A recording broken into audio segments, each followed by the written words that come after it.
It's year 3 for the likes of Trevor Lawrence, Justin Fields, Mac Jones, and Trey Lance.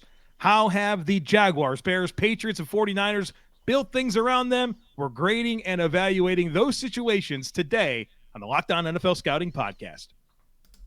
You are Locked On NFL Scouting with the Draft Dudes, your daily podcast for NFL and college football scouting.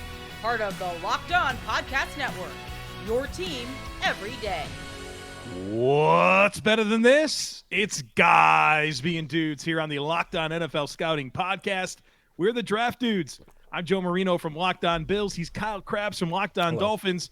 And we are your NFL experts here with you daily to talk team building across the league on the Locked On NFL Scouting Podcast with the Draft Dudes, part of the Locked On Podcast Network, your team every day. I'd like to thank you for making Locked On NFL Scouting your first listen every day. And, of course, a big welcome to our everydayers. You know who you are. Those of you who never miss a single episode, we appreciate y'all being here very, very much. This episode is brought to you by FanDuel Sportsbook, the official sportsbook of the NFL. Make every moment more. Visit FanDuel.com/lockedon today to get started. Joe, I don't want to say happy Memorial Day to you, but I hope you enjoyed the long weekend. We're recording on Sunday for Memorial Day. I'm assuming you're cooking on the grill, if I know your habits correctly. Is that an accurate assumption on my part? We're starting the day with Murph, and then we'll get to the grill. Okay, very good. What are you cooking on the grill? I don't know yet. As you mentioned, it's Sunday afternoon. We're recording this, so I'll probably head to the grocery store tonight, get something, and make sure that we have something good to eat tomorrow. We are doing chicken sausage, steak, and burgers for the kid. Okay, that's a lot of variety there. Yeah, the grill's gonna be very full. Okay, well that's a lot to manage, but I know you're up to the task. I've seen you throw steaks and what was it, lobster tail you put on there? No, it was shrimp, crab cakes. I don't know. Shrimp. We did salmon one time with you. Salmon, yeah. Yeah. So we dabble. It's not a charcoal grill. Are you a big charcoal guy? I do love a charcoal grill. I just don't have one. I don't know. The whole process is intimidating. It's long, How about the eggs? The egg grills. The smokers? Yeah, it's like a dragon egg. The size of like your torso. Yeah. I'm getting close to being interested in that. Okay. I've been thinking about the next step in our dad evolution. Yeah. As dads, draft dads. I think so. I think smoking meats is going to be in my future. Yeah. Great. Yeah. Very good. Well, because I'm not taking up history. You know what I mean? That won't be me. Maybe that'll be you. You into history? Not really. Sports history. Right. Sports history. Yeah, I don't know what you're talking about. You've written a book about the history of a proud organization in the NFL, Buffalo Bills. Right. But you're not going to catch me writing books about the Revolutionary War. Excuse me. The franchise that has Haley Steinfeld's. Oh God. Boyfriend. I'm glad that could come up on one of the podcasts. That's great. Haley Steinfeld. Glad I could figure out who she is. Now I've learned that she was in Pitch Perfect, a movie I like. Pitch Perfect 2, I believe, was when she made her debut. Pitch Perfect 2, so. And then she's in some Marvel movie. She's the voice for Gwen Stacy in the Spider-Verse films. Oh, and so she's not even in the movie? No, she plays. Oh, you're testing my. I'm not this big of a Marvel fan. Kate Bishop. Her character's name is Kate Bishop. She's Hawkeye's protege. So like a normal person with a bow and arrow that runs around and like shoots stuff. She's pretty cool. Yeah, I like her. All right. Because this is potentially a very important New figure member here. Of the mafia. Potentially, we'll see if we don't scare her off. You know what I mean? Yeah, that's right. Josh's biggest problem right now is the Bills fans. Well, let's not scare off the fans of the Jaguars. Right. The 49ers, the Bears, and the Patriots who have come back to hear us grade their situations. Not sure if any Jaguars fans came back. And probably no Patriots fans either, although we did get some nice compliments about the Patriots fans. Somebody tweeted at me and said it's nice to hear some positivity. It's me. Yeah. I'm tweeting about the Patriots. It's objective. We were objective, and I thought we've been objective about all these teams. And so if we can get a compliment from a Patriots fan that says we're objective about talking about New England, that's the greatest compliment that you could give. I'll take it. I'll overlook all the mean Jaguars fans for the nice Patriots fans. Imagine that. So let's have a disclaimer, because we have 4 quarterbacks, and now we're 5 minutes in, and we haven't talked at all about the situations. It's a holiday. We got to keep it loose, right? We did deep dives on Jacksonville as a team, on San Francisco as a team, on Chicago as a team, and on New England as a team last week. So if you really want the nitty gritty and you want to hear the finer details about all the things that we're going to grade, I would probably recommend catch those episodes first, because this is a little bit more big picture. This is going to be a little bit more fast paced as we talk about the grading that we gave all the situations, so that we can get into in segment 3 some pretty big picture stuff with these situations, because for these quarterbacks, these 4 quarterbacks that we're doing, we now have a 4-year sample size or a 3-year sample size of situations, team success, individual player success. And I think there's some pretty interesting trends about the development of each one of these situations that we're going to talk about here. So we want to save a little bit of time. So let's dive right in. You want to start with Trevor Lawrence and Doug Peterson and the Jacksonville Jaguars coaching staff and the grade that you gave it versus some of the other grades on the previous iterations of this?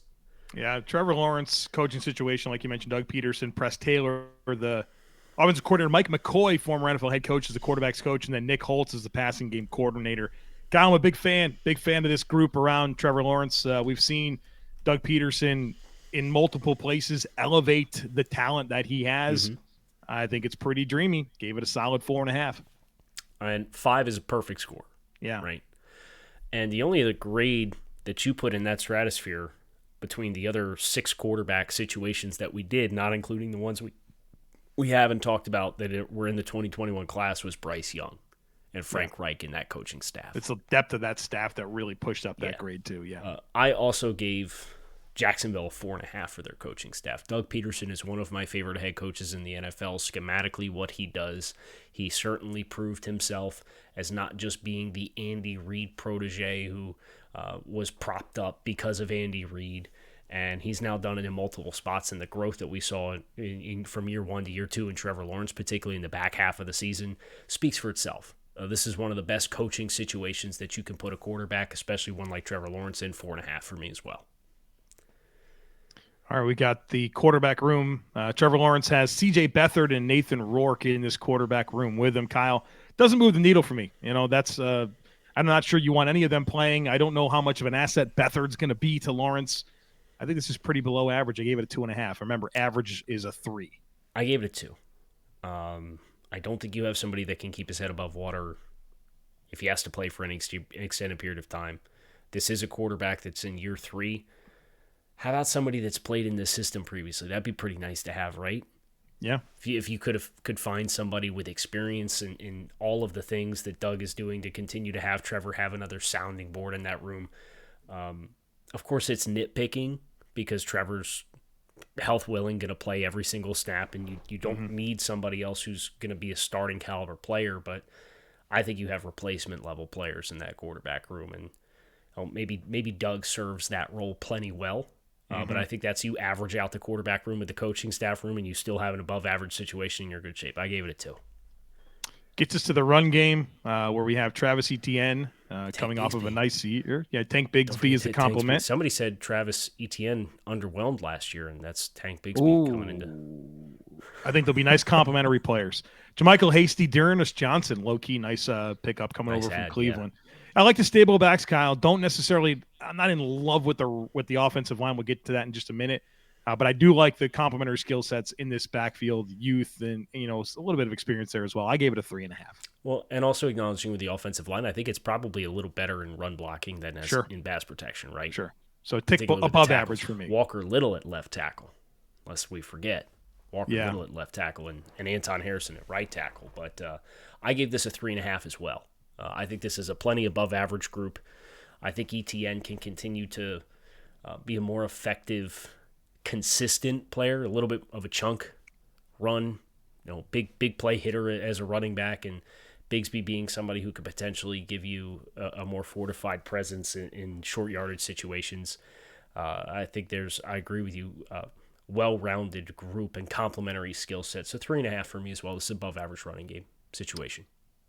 Offensive line is up next, Kyle, with the Jaguars, and we spent a lot of time on this during the recap podcast where we really broke down Jacksonville in the last week. And I think the reality here is they've got a lot returning here, but I think there's question marks literally at every single position.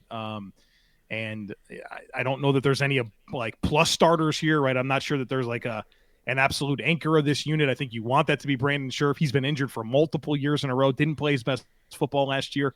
I think they're counting on some growth from some young players here, but this is something I wish was a little bit better. I give it a tick below average grade of a 2.75. And I was at a 2.5. My thought process is exactly the same. I'll say this. I can see the pathway for this being an average to marginally above average group, right? Walker Little realizes his potential. Ben Barch wins the left guard job. Luke Fortner takes another step forward in year 2 as a third-round draft selection for the Jaguars. Yeah. Scherff, even if he doesn't bounce back to what he was when he was at his best, I think if he plays to the level that he was and doesn't regress further, you can be fine there. And then Harrison is obviously a big wild card, and then you'll get Cam Robinson back at some point. And I think that's the pathway for this being a group that scores better at the end of the year than it does at the beginning of the year. But right now, I do agree with you. There's a number of questions, a number of young players that have to level up and step up. I gave it a 2.5. Next up is pass catchers Christian Kirk. A lot of touchdowns, a lot of production last year. Calvin Ridley, welcome back. Zay Jones played his best football last year with Trevor Lawrence. And, Evan Ingram's here. Brenton Strange, who they drafted. And Kyle, how could we forget Jamal Agnew? Let's not overlook a critical component, critical piece of the roster. I gave this a 4. I think this is a really nice group around him. A lot of depth, a lot of guys that have done it right, and a lot of guys that have done it in this system. And now you add Calvin Ridley. I'm a big fan of this. I also gave it a 4. I think Ridley will come back and do just fine. I think so too. You don't want to put too much stock into the mid-May workout video, right? Sure. But this is a player who, I think statistically speaking would have probably been okay. And if he didn't miss the time that he missed with Atlanta that last year that he was there, he probably stabilizes some of the drops that really felt like they plagued him. And I think there's some off-the-field context there that could explain that as well. And I like him and Kirk's, if Ridley does come back and is somewhat of the player that he was before he missed the time, there's a complementary component there of, I think, ways in which they can win in similar ways, and I think that gives you more multiplicity with your receiver room. So I like that group too. I give it a 4. Last item to get to is the defense. I think this is a defense loaded with young, developing talent. Promise. Yeah, there's a lot of guys that aren't close to their ceilings that have big ceilings to develop into, and you saw really good growth last year from some of those players. I think it could be really, really good. I'm coming in at a 3.5, which is a tick above average, but I recognize that could really go up this year. Hater. I gave it 3.75. That quarter of a point there. Why do you hate the Jaguars' defense? This defensive line's really good. It is, but I wish there was more depth on the edge. I wish that I get it. Got better about the slot situation. We talked about it, right? Yep. Devin Lloyd's got to find himself a little bit. So, look, I even think the linebacker, the front seven, I think is going to be a linchpin for this team. So we'll see what some of those other complementary pieces put together, but I think there's a lot to work with in the front seven, and I like a lot of the talent that they have. I gave it a 3.75. So, Joe, your final score for Jacksonville was 20.75. Pretty good. My final score for Jacksonville was 20.25. So I think we'll probably take our break before we do Trey Lance, but just to contextualize those for Jacksonville, Jacksonville in 2021 got a 19.75 from Joe, and then in 2022 got a 15 from Joe. Jacksonville in 2021 for me got a 16.5, and then in 2022 got a 14. So you're up over 20 for both of these. That's a pretty exclusive and prestigious club for these quarterback situations, for your situation to be above a 20 in this exercise. I'll leave it at that. All right. Well, we got a bunch more to get into, but first we're going to tell you about FanDuel. Folks, make a fast break to FanDuel during the NBA playoffs, because right now new customers can get a no-sweat first bet up to $1,000. That's $1,000 back in bonus bets if your first bet doesn't win. There's a lot that you can get in on. There's the NBA playoffs, the NHL playoffs, Major League Baseball's in full swing, NFL futures bets are all available, and there's no better place to get in on all the action than over at America's #1 sportsbook. So visit FanDuel.com/lockedon and get a no-sweat first bet up to $1,000. That's FanDuel.com/lockedon. FanDuel, official sports betting partner of the NBA. I don't know if you saw that, but today I successfully executed the mute the mic to clear my throat and take a sip, and then unmuted when we came out of break. Growth. Which we did not do. We did not do on Friday. Tremendous growth, Kyle. We're very, very thankful for Self-awareness is a powerful thing. It is. We'll talk about Trey Lance and the Yeah. San Francisco. Trey Lance / Brock Purdy. Right. It's a weird Right? situation. It's the quarterback situation for a team that had a rookie starting quarterback last year, and he's going to be a second-year player this year, but really traded 3-1s to go up and get Trey Lance, and might get the opportunity to start depending on if he's healthy and if he can beat Darnold and if Purdy's not ready to go. Just a whole bunch of questions. So it's the 49ers quarterback situation, but we've done Lance as the presumptive. You spend 3-1s for a guy, you assume he's the long-term answer, and then last year happened, and Jimmy G ended up being the guy when Trey got hurt, but you assumed in year 2 that they were going to pivot to him because of the investment that they made. 2021 and 2022 Trey Lance, Joe, for you, coming into grading Trey Lance in 2023, was 2 of your top 5 scores that you've given out in this exercise. And we've done like 21 quarterback situations. And they were 2 of my top 3 situations. So San Francisco has been very lofty. Now, case in point, the team the last 2 years, including the playoffs, has won 12 and 15 games. But Trey Lance hasn't won. So let's talk about San Francisco's situation as a whole and how it compares to the last 2 years, which have been very well represented in this exercise. I'll get going with coaching here. Head coach Kyle Shanahan, quarterback coach Brian Griese, their assistant quarterback coach Clay Kubiak, and their passing game specialist is Clint Kubiak. So we got a bunch of Shanahan stuff, some Kubiaks going on here. Kubiaks, Griese. Bottom line here is, Griese played for his dad in Denver. Right. We all know how this goes. Shanahan has proven time and time again his ability to coach quarterbacks, get production out of quarterbacks. And you got to love the Kubiak influence and the Griese. This is great. I gave it a 4.75. This is an ideal situation for any quarterback. So I think you acknowledge the loss of D'Amico Ryans as the defensive coordinator, right? This is grading the coaching staff as a whole, right? So I thought about a 5. But I said, defensive coordinator change. But I didn't feel right giving it a 4.5 and giving it a tie with what I gave to Doug Peterson. So I gave it a 4.51. Okay. It's a better coaching situation than Jacksonville, but by this much. It's a very good group. Quarterback room here is very interesting because it's like Trey Lance, Brock Purdy, Sam Darnold. Mm-hmm. We're not sure who's starting week 1 between any of them, right? You could probably talk yourself in any one of those 3 starting in week 1. But you have, a veteran now in Sam Darnold who's kind of been around the block and has lived in the shoes of Trey Lance as the 3rd overall pick. Yeah.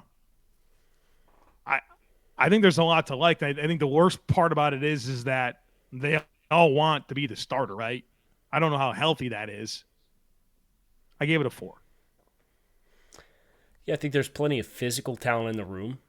I think the competition is good, especially when Trey hasn't. I think I'd probably feel a little different about it if Trey has played with any amount of volume, to be like, look, you invested in this guy, bring these other guys in here to compete, probably isn't super healthy, but like, you saw Brock Purdy thrive coming out in that same environment with Jimmy G and Trey Lance, and Brock Purdy was the QB3. And so I gave this a 4 because you have a lot of competition. You have guys with stuff to prove, even Trey at this point. If Trey had been a little unquestioned previously, I would probably be a little bit more lukewarm about the collection that we have here, but I also gave it a 4. I mean, Trey Lance hasn't played 2 meaningful football games in a season in 4 years. It's tough to reconcile, man. I've never seen anything like this. Right. Run game, this is a heck of a situation here with It's Christian easy as it McCaffrey and Elijah Mitchell and the great run scheme. I mean, this is phenomenal. I'm giving it a 4.75. The reason I don't give it a 5 is because that right tackle situation. I had to dock it somewhere for that. I don't care. I gave it a 5. You're more concerned about the offensive line than we are, huh? You got Kittle and Juszczyk, and your backup running back would be a starting running back and Elijah Mitchell for a number of teams across the league. You got the run schemes with Shanahan. You got Trent Williams. They absorbed the turnover and the attrition last year with changing personnel. I'm unfazed. I mean, this is top. They do top shelf stuff schematically, in addition to electric talent with Christian McCaffrey and Elijah Mitchell being a really good player. So I give this a 5. I don't give many 5. I mean, how many 5s have we given? Not many. You didn't give a single one, right? This year. I gave 2, and spoiler alert: San Francisco got them both. Okay, so that's coming. Yep. What's next? Pass catchers? Offensive line. Offensive line. Trent Williams, he's pretty good. Aaron Banks, Jake Brendel, Spencer Burford, Colton McKivitz. 4 returning starters here. Colton McKivitz, your new one at right tackle. I like the group. I don't love the group. I gave where's my? I've scrolled. I've lost my place. I'm in shambles. Gave it a 3. Thank you. Yeah. I mean, Trent Williams sets the floor at like a 2 by himself, right? Right. He exists. That's a 2. Yeah. Yeah. 2 out of 5 just by one of the 5 spots on the offensive line. I agree. I think there is something to prove with some of these guys. I think the scheme often transcends it. So I'm not super worried about it. But I will acknowledge having a new right tackle and an unaccomplished right tackle is a little unsettling. Especially if you end up with Purdy, who I think is probably the least athletic of the guys, who ends up being back there. Now, he's plenty mobile, but versus Trey and even Sam, I think he's probably the least athletic of the guys. So I gave it a 3 as well. I think it's a fine group. Trent is the best tackle in football, but the other 4 guys combined, I think there's a lot to prove there. Pass catchers are pretty good here too, Kyle. Deebo Samuel, Brandon Ayuk, George Kittle, Juwan Jennings, Christian McCaffrey's pretty doggone good receiving back. There's a lot of star power here, a lot of versatility. I give this a 4.5. 4.5. No brainer. Which gets us to defense, which you said could be the best in the league. It is. I think there's a good chance of it, especially with their schedule. Maybe you have a slight gripe about you wishing there's a little more depth up front of the D-line. Maybe a little bit more proven corner situation. Pretty close to a 5 for me, but I had to back off a little bit. I gave it a 4.75. Listen, if not now, when? I gave it a 5. 2 5s. This is electric linebackers, electric edge rush, Javon Hargrave pairing with Bosa, Hufanga on the back end. I think Gibson was really good last year. There it is, 2 5s. I don't care about the corners.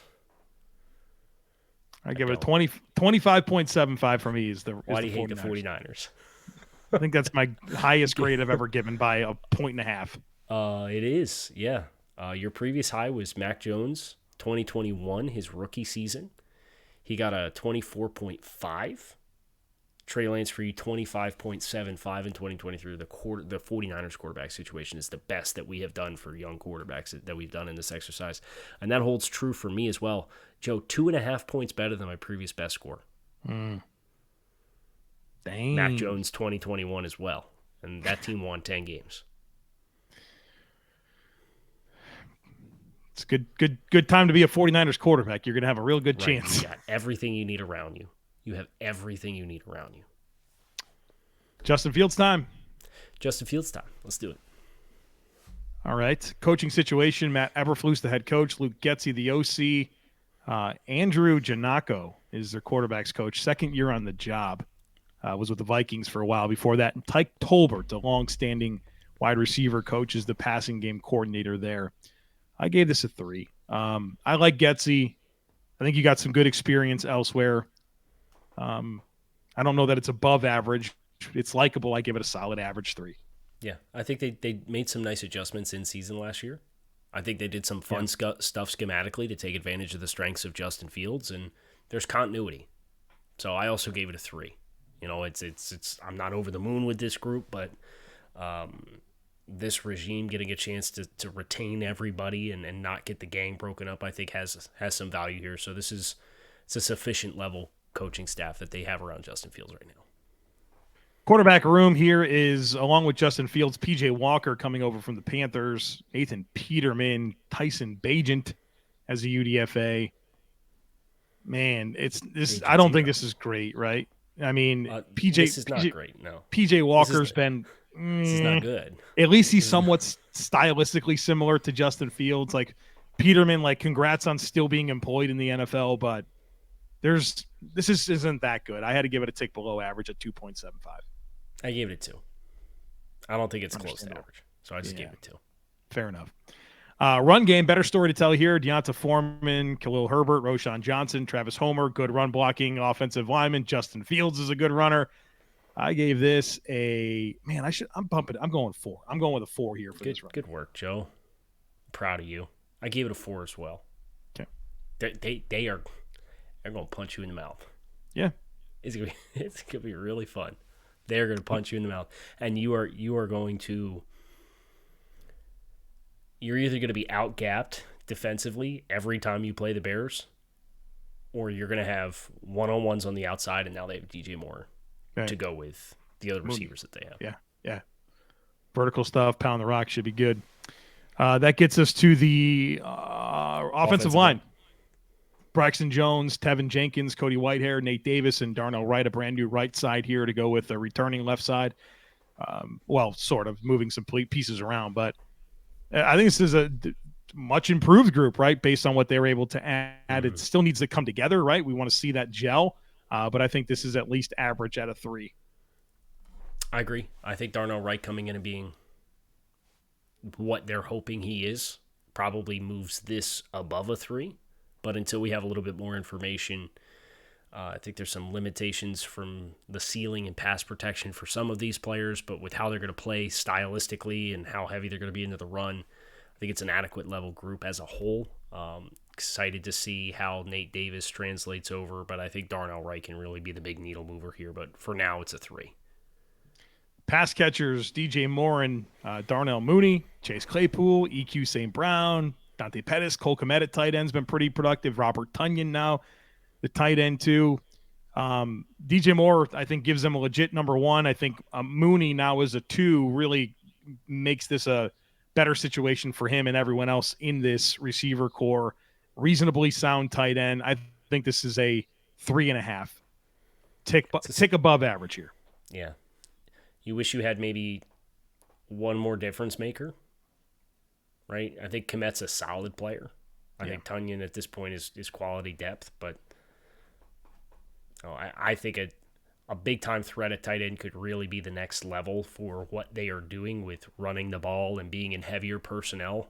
I don't know that they necessarily have that. I think Kmet's he's not a separator. He's a little bit more of a chain mover underneath, and that's fine. But I think if you really want to jolt this supporting cast, that's an ad that you should aspire to come to as Justin Fields continues to evolve. But for now, I gave it a 3.25. It's an above-average group. Gets us to the defense here, and the defensive line is just not good enough, in my opinion. And I think that ruins a solid linebacker, a really good linebacker duo in Edmonds and Edwards. You got some really nice young talent in the secondary, but I think you are really putting them in. There's a domino effect here for not being sound up front, and we look at this through the lens of how much stress can the defense take off the quarterback. If you're not going to be able to rush the passer, you're not going to be able to, anchor against the run. It's going to be tough to play defense. That's going to put a lot more on your quarterback. So I'm not in love with this defense at all. I give it a 2. I gave it a 2.5. I think it's it's got a lot of redeeming qualities. The young players on the back end, the linebackers, obviously talent there. They have young players up front, but I agree with you that, until we know that this team can kind of hold their ground and be effective players in the trenches, it's a little bit of an incomplete grade and evaluation. And if you don't know, you don't feel good about it. And because of that, I gave it a 2.5. So my total for Chicago was 17.75, and Joe, looks like 18.25 is the final score for Joe Marino as it pertains to Justin Fields. Which is really good news, because the jump here from 2022 Justin Fields, for me, I had him at a 10.75.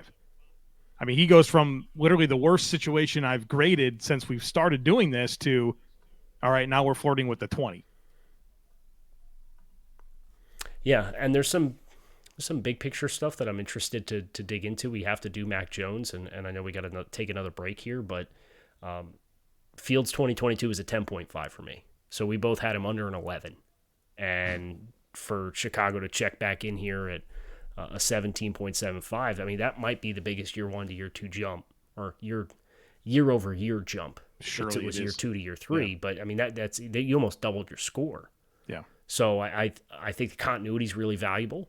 I think the fact that they made the commitment to invest and what they went out and got to complement what he did well is a good case study of building around a quarterback as you're collecting more information on the things he does well and the things that he needs work on. All right, we got Mac Jones and some big picture conversation coming up after a very quick break. Mac Jones, New England Patriots. Here's the thing that everybody needs to bear in mind as it pertains to Mac Jones. Mac Jones has routinely been camped out in the top half of this exercise. For me, 2021 Mac Jones is now number 2 overall, but was number 1 overall through the first 2 years for his situation. Mac Jones 2022 was still over a 20. So coming into the ones that we did this year, Mac Jones had spot number 1 and spot number, draft dudes do math, 1, 2, 3, 4. 2 of my top 4 situations prior to doing 2023 quarterback situations was the New England Patriots. Case in point, they won 18 games over the last 2 years. For you, Joe, Mac Jones was your previous record holder before Trey Lance, or the 49ers situation, supplanted him. And then Mac Jones 2022 was a little lower than me, but it was still in the top half. Mm-hmm. Coaching. Bill O'Brien, baby, right? We got an OC. Let's go with Bill Belichick. Joe Judge still hanging around as the assistant quarterback's coach. But I think the upgrade here from last year to this year is very significant. I do hate that this is now 3 years, 3 offensive coordinators, right, for Mac, which is not great. But the upgrade here is significant. It needed to be done. I actually give this a 3.5. I give it a 3.75. I think there's a certain floor with Belichick, just overall with his knowledge. Say we dunk on Belichick, the executive, quite a bit, but Belichick, the coach, the experience that he can provide and the insight that he can provide to a young quarterback, I think obviously has a lot of value. And the Bill O'Brien upgrade makes this an above average group. And as I looked at some of the other grades that I gave for other coaching staffs and situations, I wanted to keep my tier below the other 4s that I had, because I do think it's not a great staff. We shouldn't be over the moon with Bill O'Brien, but it's a major upgrade over what they had. Quarterback room is Mac Jones to go with Bailey Zappi, second-year player, and Trace McSorley. This is not a great backup situation, right? I mean, Zappi, I know he's smart, a lot of different experiences coming out of college, but he's not a guy that has a whole lot to point to in the NFL, and neither does Trace McSorley. So it's hard to see the value that these guys bring. You certainly don't want either playing. I gave it a 2, Kyle. I think this is below average. I also gave it a 2. I especially think with I don't know if it's media-driven or not, but the quarterback quote-unquote controversy that keeps getting teased. It doesn't sound like Mac Jones is just the unquestioned starter of this football team. I'm sure he will be, but it's come up throughout the offseason that, they're there may be some level of competition here. And I don't think that helps your quarterback situation either for a player who's started over 30 games the last 2 seasons and is in year 3 and should feel well incubated about what's around him.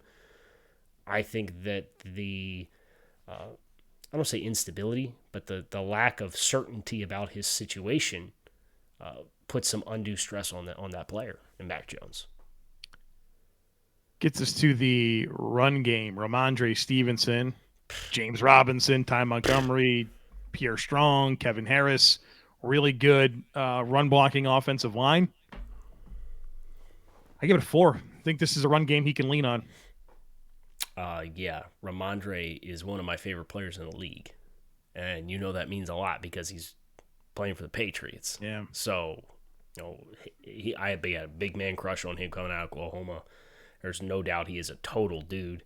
I hope they continue to feature him, and James Robinson doesn't sap too much of his opportunity because he's a really fun player and really effective player, and I think O'Brien's going to bring back some of that gap consistency in the run game. 4 for me. Gets us to the offensive line, and this has the if a couple of these guys bounce back, I mean this group can be really good. Trent Brown at left tackle, Cole Strange year 2 at left guard, David Andrews who's been a stalwart at center, Mike and Wainu, who I think has probably been their highest levels right over the last few years. Like the best moments have come from Wainu, and then we're going to kind of piece it together with Riley Reif at right tackle. A lot of upside, I think, and I know that's kind of weird to say upside with some established guys like Brown and Andrews, but if you go back to our conversation about this offensive line and the dynamics of that offense, it didn't position them to play their best football at all. And so if they bounce back, you get growth from Strange and on Wainu, right? And Reif can hold his head above water. Feel pretty good about this offensive line. So I graded it as a 3.5, but this could get to a 4. Reif's got to stay healthy. He's got to play well too. They just cut Cajuste as well. Mm-hmm. So I'm mindful of the lack of depth at tackle. They have 3 rookies as their backups on the interior is probably what we're expecting with where they invested in Sau and Jake Andrews and Mafi. Yeah. Solid rookie prospects, but that's a lot of youth to have on the inside. So they don't really have the depth or the experience that gives you the warm and fuzzies for if they have somebody miss time. So a little mindful of that, but I agree with you. If Trent Brown bounces back and is what he's been capable of being, we could tap into higher than where we're at now, but I also gave it a 3.5. Pass catchers for Mac Jones: Devontae Parker, Kendrick Bourne, Juju Smith-Schuster, Hunter Henry, Mike Gesicki. Stevenson caught a lot of passes last year. That's something that he brings to the table that we can't overlook. I mean, I think there's a solid group here. I don't think that there's an absolute needle mover like, you look at and say, wow, that's our number 1 corner has to go on that guy, right? I think that's kind of missing here. Tyquan Thornton emerging as a legit vertical threat would be good for this group. So I like it, don't love it. I give it a solid 3 average. Yeah, you've got 2 vertical guys in Bourne and Thornton, and then you got a bunch of big bodied contested catch power bodies playing in your pass catcher room. So I think you have a lot of options. I think you have a lot of adequate level options. I don't think you have anybody that really jolts you up. I gave it a 3. I think it's a sufficient level group. I do think it has some limitations that I think teams that have depth in the secondary, you might be tested in winning in those capacities. You're going to have to win off play action and scheme and calling up the right plays at the right times to get those guys open. Last thing we have is the defense. And, I'm looking at my notes, and it's funny. My notes has this next to defense. It's built how they want it. It's all that matters, right? It is. So I certainly have some preferential differences with how it's constructed, but there's really no doubt in my mind that Bill kind of has the players he wants in the spots that they're in. And given how much they believe in their scheme, they probably feel really good about their defense. I'm giving it a 3.75 because I think there's some limitations like with the linebackers and the range and how they're going to have to incorporate safeties to offset that. Wish Barmore, had a little bit more of a sample size of staying healthy. We still got to see what Christian Gonzalez is. I had a few questions here, but I think this is going to be, at the end of the day, an above average defense. So you gave it a 3.75? 3.75. I gave it a 4. Statistically speaking, they have performed very consistently. You kind of know what you're going to get. It's built how they want it, I think is a great way to put it. I think they're going to be a strong defensive unit. They're not going to lay down in any matchup. They'll be a tough matchup for the vast majority of teams that they play, regardless of the talent that's on the other side, just because of the depth that they have and the system and Belichick.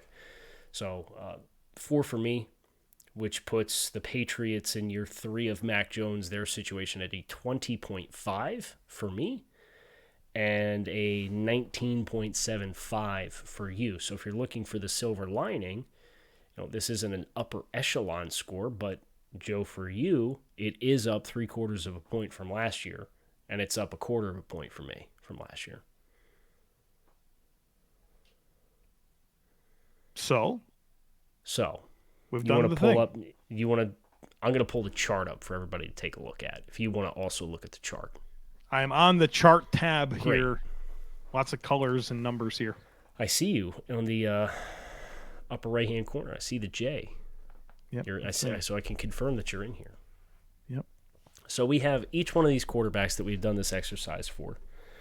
Trevor Lawrence, Trey Lance, a.k.a. San Francisco, Justin Fields, Mac Jones, Kenny Pickett, Sam Howell, Desmond Ridder, Bryce Young, C.J. Stroud, and Anthony Richardson.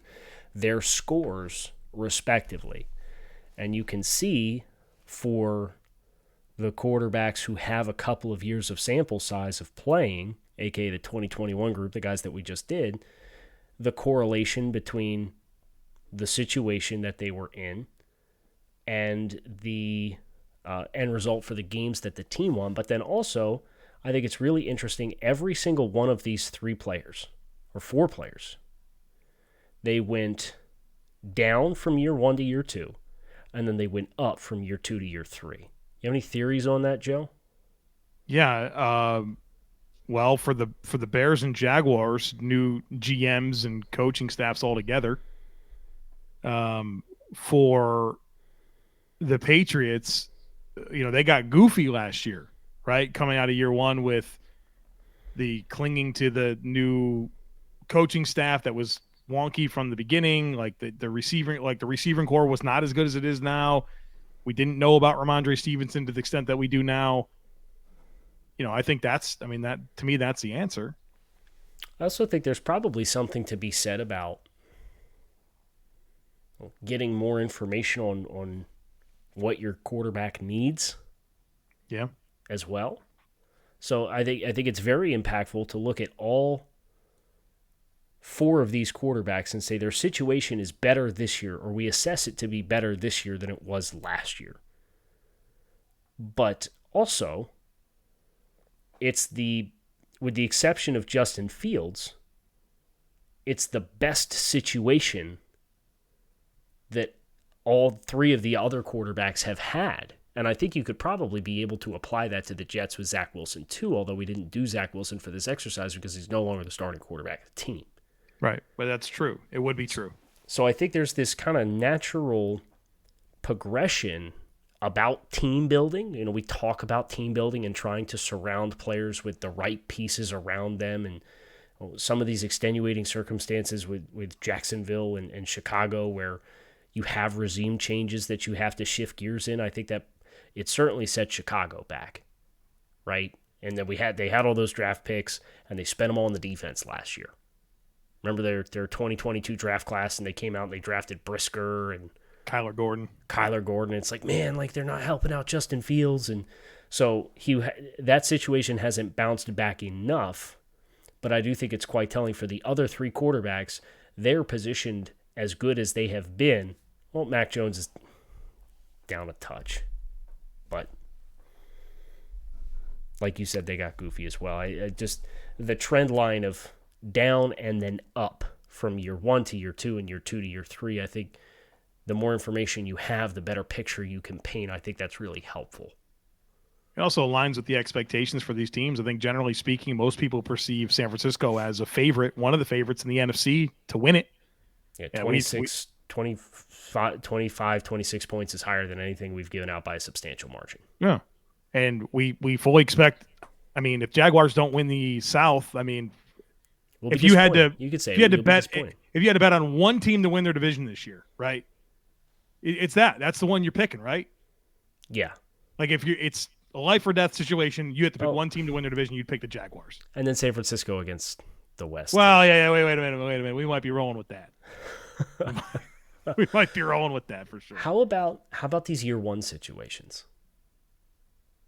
We don't have any other information other than the situation that we graded them in, but I do think it's interesting to see the other situations that were put in a similar tier. I mean, we have 5 first-time starters between Howell, Ritter, Young, Stroud, and Richardson. And these scores range from a 16 to a 20. You've got 3 that are really close to a 20 between Richardson, Bryce Young, and Desmond Ritter. You can almost divide this line right down the middle and take the last 5 QBs and compare them to the information that we have with the first 5 QBs on the list, which includes Kenny Pickett and the 4 2021 guys. Any of those situations stand out to you for where they're graded?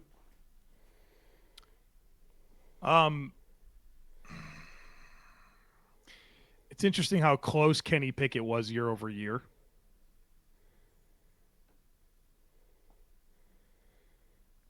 I wish things were better for some of these guys, to be honest with you. I think the improvements for Kenny Pickett. Now, you saw a dramatic increase for Kenny Pickett. I was just higher on his year one situation. You put Kenny Pickett in 2022 as a 16. I'll put him as a 19.5. These are off my numbers because Joe is notorious for when we get into the show, he changes his numbers as we go. Yeah. So I didn't want to have to do that and then simultaneously be trying to do the show and changing the numbers for the chart. So I do have that graded a lot higher. Yeah, 4 points. 4.5 points higher. For Kenny, year 1 to year 2. Yeah, and you have them pretty close. They're separated by a quarter of a point. I had 19.5 and then 19 3/4.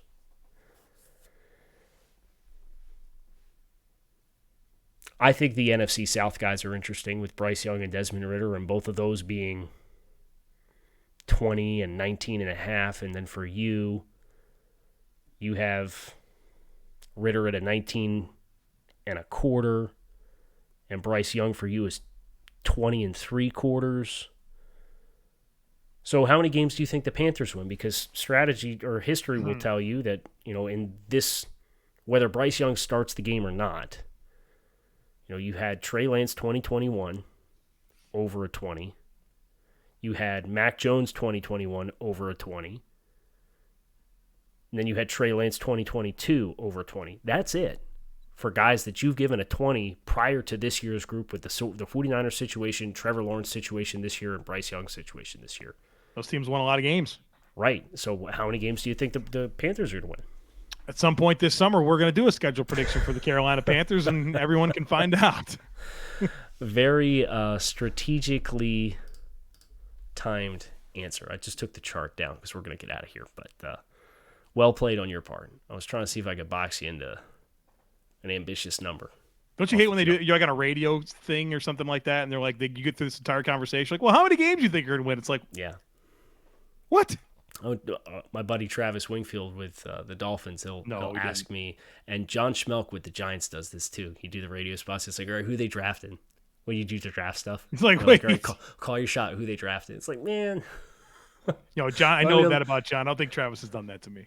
Yeah, and Dolphins didn't pick the last 2 years till the second and third rounds. Oh God,